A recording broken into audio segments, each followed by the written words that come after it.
அன்பின் இனிய உறவுகளுக்கு வணக்கம். அன்புடன் ரகுராமன். தன் வரலாறு தொடர்கிறது. அதாவது என்னுடைய வாழ்க்கையில் அக வாழ்க்கை, புற வாழ்க்கையை பற்றி எனக்கு நினைவுக்கு வர்றது அப்பப்போ உங்கள்கிட்ட ஷேர் பண்ணிக்கிறேன். இதுதான் தன் வரலாறு. இந்த தன் வரலாறு தொடர் 8. தொடர் 7ல் என்னுடைய ஆரம்ப கல்வியை பற்றி பார்த்தோம். இதில் என்னுடைய 6ஆம் வகுப்பு, அதாவது திருத்தணி இந்திரா காந்தி நகர்லேயே சுற்றிட்டு இருந்தேன் நான். திருத்தணி இந்திரா காந்தி நகரை தாண்டி காட்ரோடுக்கு வரேன். காட்ரோடை தாண்டி பிடிஓ ஆஃபீஸ் வரேன். பிடிஓ ஆஃபீஸை தாண்டி பஸ் ஸ்டாண்டை பார்க்குறேன். புது உலகம் திருத்தணியை. பஸ் ஸ்டாண்டை தாண்டி திருத்தணி மார்க்கெட்டு, காய்கறி பழம் மார்க்கெட்டு, பூ மார்க்கெட்டு எல்லாம் சேர்ந்து அந்த காந்தி சிலையில் இருக்கிற மார்க்கெட்டை பார்க்குறேன். மார்க்கெட்டை தாண்டி இந்த அரிசி மண்டி, அரிசி தர தெரு, அந்த தெருக்குள்ளே நுழைஞ்சி கேட்டு கிராஸை நுழைஞ்சி அந்த தண்டவாளத்து மேலேயே நடந்து போய் ஸ்டேஷன், திருத்தணி ரயில்வே ஸ்டேஷன் பக்கத்தில் ஒரு சின்ன சந்து, ஆப்போசிட்டில் ஒரு சந்து இருக்கும். அந்த சந்துக்குள்ளே நுழைஞ்சி டாக்டர் ராதாகிருஷ்ணன் ஸ்கூலுக்குள்ளே போகணும். இப்படி ஒரு புது உலகத்துக்கு நான் பயணிக்கிற ஒரு நம்பிக்கையோட, ஒரு புத்து வேகத்தோட, ஒரு கெத்தாக போகிறேன். 6ஆம் கிளாஸ் போய் சேர்றேன். டாக்டர் ராதாகிருஷ்ணன் ஹையர் செகண்டரி ஸ்கூலில் 1980 சேர்றேன். 80 சேரும்போது 6th A சேர்றேன். 6th A சேரும்போது இப்போ எல்லாருக்கும் தெரிஞ்ச மாதிரி என் கிளாஸ்மேட் யாருன்னா ஏமநாதன் இல்லை ஏமச்சந்திரன் நினைக்கிறேன். குழந்தைகள் நல்லா மருத்துவராக இருக்கார். அவங்க அம்மா ஆடியப்பா தான் எங்கள் ஸ்கூல்லேயே டீச்சராக இருந்தாங்க. அவங்க அப்பா பிடிஓ ஆஃபீஸில் வேலை செஞ்சாங்க. அக்கா ஏமச்சந்திரனுடைய அக்கா அப்போ இன்ஜினியரிங் படித்தாங்க. அப்போ கேர்ள்ஸு பாய்ஸ் ஒன்றா தான் படிக்கணும். டாக்டர் ராதாகிருஷ்ணன் அப்போ கேர்ள்ஸ் ஸ்கூல் தனியாக இல்லை. 80 நாங்கள் போய் சேரும்போது அப்போ தான் பிரியுது. 80 தான் பிரியுது. அது வரைக்கும் கேர்ள்ஸ் பாய்ஸ் ஒன்றா தான் படிச்சுட்டு இருந்தாங்க. கேர்ள்ஸ் ஸ்கூல் தனியாக ஸ்கூல் கிடையாது. அப்போது ராதாகிருஷ்ணன் ஸ்கூலில் மெயின் பில்டிங் ஒன்று, ட்ராவல்ஸ் பங்களா ஒட்டி நீட்டாக ஒரு லைனாக ஒரு பில்டிங் இருக்கும். அந்த மெயின் பில்டிங் உள்ளே இருக்கிற பில்டிங்கில் 11th 12th படிப்பாங்க. ஹெச்எம் ரூம் இருக்கும். பக்கத்தில் இருக்கிற அந்த ட்ராவல்ஸ் பங்களா ஒட்டின மாதிரி நீட்டாக ஒரு பில்டிங் இருக்கும். நீட்டாக லைன் கிளாஸ் இருக்கும். அதில் 8th 9th படிப்பாங்க. 6th 7th 8th எல்லாம் மரத்து கீழே உட்காந்து தான் படிப்பாங்க. மோஸ்ட்லி 8th கூட 2-3 கிளாஸ் கிடைக்கும். 6th 7th மரத்து கீழே படிக்கிற மாதிரி இருக்கும். 8th 9th 10th side building. 11th 12th இந்த பக்கம் இருக்கிற பில்டிங், மெயின் பில்டிங்கில் படிப்பாங்க. அது மாதிரி 2 தான் இருந்தது. மற்றபடி மரத்து கீழே 6th 7th உட்காந்து கிளாஸ் எடுப்பாங்க. அப்படி தான் நான் ஆரம்பித்த போது. அப்போது இந்த ஆலமரத்து ஸ்கூல் திருத்தணியில் ஸ்டேஷனுக்கு இந்த பக்கம் மெயின் ரூட்லேயே இருக்குது.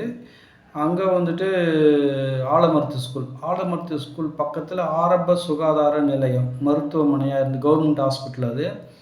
அந்த ஹாஸ்பிட்டல் அப்போது அங்கே காலி பண்ணிவிட்டு அவங்களுக்கு கவர்மெண்ட்டில் இடம் கிடச்சி ஜோதி நகர் பக்கத்தில் இப்போ இருக்கு இல்லைங்களா, ஹாஸ்பிட்டல் ரன் ஆகுது இல்லைங்களா, அந்த இடத்துல இடம் கிடச்சி அவங்க அந்த இடத்துக்கு போகிறாங்க.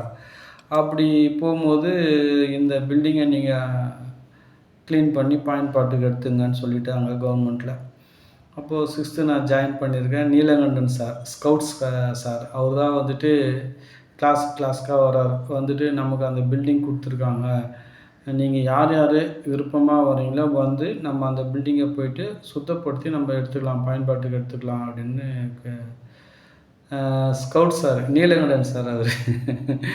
அப்போ எனக்கு என்ன பரிச்சயமான சாருங்க scout sir, PT sir, library sir, Munusamy sir, இவங்க தான் நமக்கு பரிச்சயமானவங்க. ஏன்னா அவங்க என்னை கூப்பிட்டு அடிப்பாங்க. அவங்களாம் கொஞ்சம் எனக்கு இந்த மேலே அக்கறையாக இருப்பாங்க. மற்ற பேர்லாம் கண்டுக்க மாட்டாங்க. அப்போது நான் வரேன் சார்னு சொல்லிட்டு அவர்கிட்ட என்னுடைய முன்னிலைப்படுத்தி நான் எல்லாம் ஒரு கிளாஸுக்கு 5 பேர் 10 பேர்னு ஒரு 50 பேர் போகிறோம். போயிட்டு அந்த ஆலமரத்து ஸ்கூல் பக்கத்தில் இருக்கிற அந்த அரசு ஆரம்ப சுகாதார நிலையத்தை க்ளீன் பண்ணுறோம். ஒட்டரை அடித்து பெருகி சுத்தமாக கழுவி க்ளீன் பண்ணுறோம். அப்போ ஸ்கவுட் மாஸ்டர் எங்களை நாட்டு நலப்பணி ஸ்கவுட்லேயே சேர்த்துக்கிட்டு நாங்கள் அப்போது 6வதுலேயே என்னை முன்னிலைப்படுத்தி நான் ஒரு நாட்டு நலப்பணி செஞ்சேன் அப்படின்றதுக்காக இதை பதிவு பண்ணுறேன். வேறு ஒன்றும் கிடையாது. அப்படி அப்போது என் ஃப்ரெண்ட்ஸு என் கிளாஸ்மேட்டு நினைவு இருக்கிற வரைக்கும் அதான் ஏமத் சந்திரன், அவர் டாக்டராக இருக்கார், குழந்தைங்க நல டாக்டராக இருக்கார். சக்திவேலு, பாபு பிடபிள்யூ ஆஃபீஸில் ஒர்க் பண்ணுறாரு. பாலா பிடிஓ ஆஃபீஸில் வேலை செய்கிறாரு. சுரேஷ், அவர் இந்திரா நகர், அவர் டீச்சராக இருக்கார். மைக்கேல் தாஸ், அவர் ஜோதி நகர், அவர் டி தாஸ், அப்புறமா தான் மைக்கேல் தாஸானார் அவர். டி தாஸ், அவங்க அப்பா வந்து துரைராஜ், அதனால் டி தாஸ். அவர் தான் அந்த பகுஜன் சமாஜ் கட்சியில் வந்து மாநில பொதுச் செயலாளராக இருக்கார். அரக்கோணம் எம்பி தொகுதிக்கு எம்பி எலெக்ஷனில் நின்னார். அவர் தான் மைக்கேல் தாஸ், அவரு கிளாஸ்மேட்டு தான். அப்புறம் நரசிம்மலு, அவரும் அரக்கோணத்தில் டாக்டராக இருக்கார். அப்புறம் பாஸ்கர், அப்புறம் துவாரகா, துர்கா பிரசாத், ஹரிபாபு வாலிபால் பிளேயரு, அவர் எக்கோ அந்த இதில் இருந்தார். அப்புறம் அப்துல் காதர், அவர் நியூ காலேஜ் ப்ரொஃபஸர் ஆனார். இப்போ எப்படி இருக்காருன்னு தெரில, அவர் கட்டத்தட்டி வச்சுருந்தார். அப்துல் காதர், இவங்கெல்லாம் என்னுடைய கிளாஸ் நினைவு இருக்கிற வரைக்கும் 6th. அப்படி என்னுடைய ஆரம்ப பள்ளி முடித்து 6ஆம் வகுப்பு அங்கே சேர்ந்து இந்த ஆலமரத்து ஸ்கூல் பக்கத்தில் இருக்கிற ஆரம்ப சுகாதார நிலையத்தை க்ளீன் பண்ணி 6th, 7th, 8th நாங்கள் இங்கே வந்தோம். மரத்தடியில் படிச்சிருந்த நாங்கள் இந்த பில்டிங்க்கு வந்தோம். மிடில் ஸ்கூல் இங்கே, மேல்நிலை பள்ளி அங்கேன்ற மாதிரி இருந்துச்சு. 8th மேலே அப்புறம் நாங்கள் அந்த ஸ்கூலுக்கே போகிற மாதிரி இருந்தது. இதுதான் நம்மளுடைய 6ஆம் வகுப்பு ஸ்டார்ட் பண்ணது. நல்லா ஒரு இதுவாக இருந்துச்சு. 5ஆம் கிளாஸ் வரைக்கும் இந்திரா நகர்லேயே சுற்றி இருந்தவன் 6ஆம் கிளாஸுக்கு வந்து அவ்வளோ தூரம் போனது டவுனுக்குள்ளே. அப்போயே கிராமம்தான். 80ல் திருத்தணியே ஒரு கிராமம், அதில் இந்திரா நகர் ஒரு கிராமம். அந்த கிராமத்துலேருந்து அங்கே போனது எனக்கு ஒரு மகிழ்ச்சியாக இருந்தது. அது இப்போ நினைக்கும்போது ஒரு சுவாரஸ்யமாக இருக்குது. என் கிளாஸ் டீச்சர் வந்து அவர் பேர் மறந்துட்டேன் நான். அவர் பேர் ஞாபகம் வரல எனக்கு. யோசித்து பார்த்தாலும் ஞாபகம் வரல. கணக்கு பிள்ளைன்னு சொல்லுவாங்க அவர். அவர் எங்கள் இந்திரா நகரில் அவருக்கு கழனி இருந்தது, கிணறு இருந்தது. அவங்க அப்பா அங்கே இருப்பார், பம்ப் செட் இருந்தது. அவங்க அப்பா அங்கே இருப்பார். நாங்கள் போயிட்டு அந்த கிணத்துல குளிச்சுட்டு காலையில் போயிட்டு அந்த கிணத்துல துணியெல்லாம் கசக்கி காய வச்சுடுவோம். காய வச்சுட்டு அப்புறம் குளிச்சுட்டு அதே ட்ரெஸ்ஸை போட்டு ஸ்கூலுக்கு போவோம். அவங்க அப்பாவுக்கு வந்து காலைல டிஃபனு சாப்பாடு எடுத்து வந்து கொடுத்துட்டு போவார். அப்போ ஒரு நாங்கள் கிணத்துல குளிச்சு எங்களை பார்த்தா திட்டுவார்.